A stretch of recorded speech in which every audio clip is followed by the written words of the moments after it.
커피는 시간이 갈수록 더 사랑받는 독특한 음료 중 하나입니다. 커피 열매의 씨앗의 껍질을 벗기고 말린 뒤에 볶는 과정을 거치고 그것을 분쇄해 가루로 추출해 우려내어서 만들어지는 악마의 음료. 이번에는 그 역사에 대해서 간략하게 소개해보겠습니다.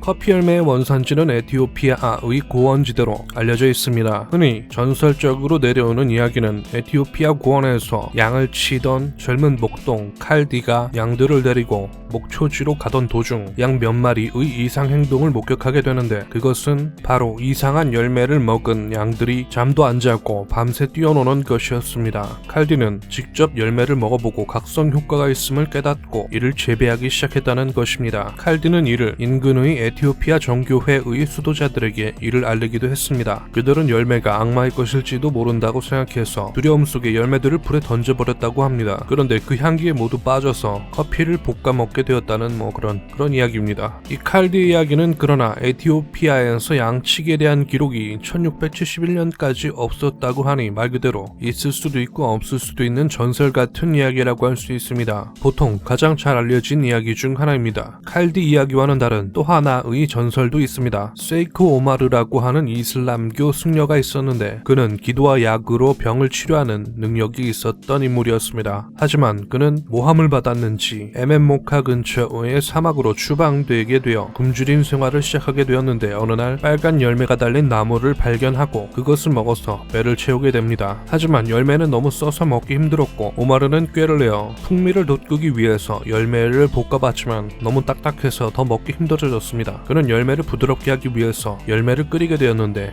이렇게 만들어진 음료에서는 향기로운 냄새가 났고 이를 마셨더니 활력까지 되찾게 되었습니다. 오마르는 기적의 약으로서 이 음료로 사람들을 치료했고 이윽고 소문이 퍼져서 유명해지자 그를 추방했던 나라에서 다시 그를 찾으며 돌아오라는 요청을 받았다고 합니다. 이 이야기가 바로 칼디처럼 칭송받는 오마르의 전설입니다. 신화 같은 이야기는 됐고, 좀 더 본격적인 역사 계보에 대해서 바로 말하자면, 사실 커피 확산은 이슬람 세력의 확장과 함께했다고 볼 수 있습니다. 커피를 마시거나 커피 나무에 대한 지식에 대한 가장 초기의 믿을만한 정보들도 15세기 중반에 나타난다고 합니다. 본격적으로 유럽에 전파된 시기는 오스만 제국대로 에티오피아의 홍해 건너편 예멘에서 14, 15세기 무렵 수피들에 의해 수행시 졸음을 방지하는 목적으로 쓰이며 도입되었고, 곧 예멘 일대에서 커피가 공인되어 널리 퍼지게 되었다고 합니다. 15세기 말 이슬람의 성지 메카로 전파된 커피는 예배 때 졸음을 쫓는 목적으로 사용되기 시작했습니다. 자연스레 이슬람 사원 주위로 까흐베하네, 즉 커피하우스들이 생겨났는데, 알코올 금지의 이슬람 사회에서 이곳은 지식과 여러 의견들을 공유하는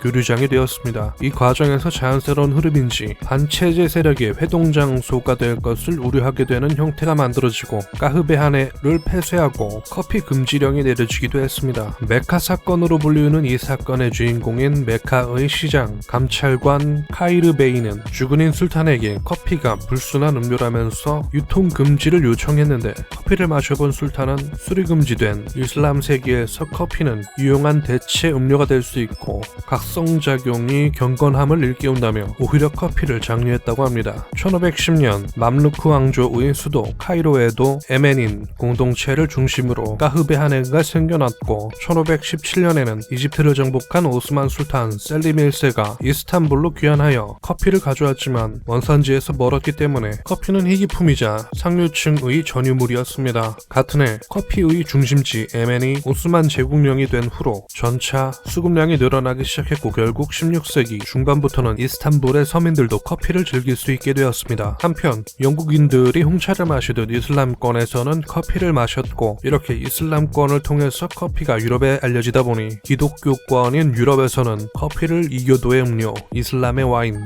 악마의 유혹, 야만인의 음료, 사악한 나무의 검은 썩은 물 등으로 폄하하며 커피 자체를 나쁘게 인식하고 그것을 장려했습니다. 근데 한번 커피를 마셔본 이들은 커피에 빠져버렸고, 야사에 의하면 1600년 요한 클레멘스 8세도 주변 사람으로부터 커피를 금지해달라는 압력을 받았다고 합니다. 하지만 커피를 맛본 뒤 교황은 이 사탄의 음료는 이교도 놈들만 마시도록 놔두기에는 너무 맛있다 라고 하면서 반대자들을 물리치고 커피를 축복함으로써 유럽에서 승인되었다고 합니다. 이야기의 진위 여부와는 상관없이 어찌되었든 이 시기부터 커피는 유럽에서도 대중화가 되었습니다. 한편 1616년 커피의 본산지 모카 항구에서 네덜란드 상인 피터 판 덴 브루크가 기념품으로 커피콩을 본국에 가져가 심었는데 이는 서유럽에 뿌리를 내린 첫 커피나무가 되었습니다. 이후 커피는 네덜란드에서 유행을 시작했고 동인도에 사는 모카에 상관을 세우게 되었습니다. 1627년 이탈리아의 파도바 대학에서 공부하면서 커피를 접한 영국인 해부학자 윌리엄 하베이에 의해 영국의 커피가 처음 도입되기 시작했고 1635년 북예멘의 라시드 왕조가 오스만 제국군을 몰아내고 모카와 아덴 등등을 점령해서 예멘을 통일시키는 사건이 일어납니다. 이로 인해 유럽 상인들은 오스만 제국을 거치지 않고 예멘과의 직접 교역을 통해서 커피를 들여올 수 있게 됩니다. 1640년을 시작으로 1663년 정기적인 수출로 자리 잡게 되었으며 이후 동인도 회사 외에 영국, 레반트 회사들도 동참하면서 모카는 커피의 대명사로 유럽에 알려지게 됩니다. 이번에는 커피의 역사를 간략하게 소개해보았습니다. 다음 2편에서 이어질 예정입니다. 그럼 봐주셔서 감사합니다.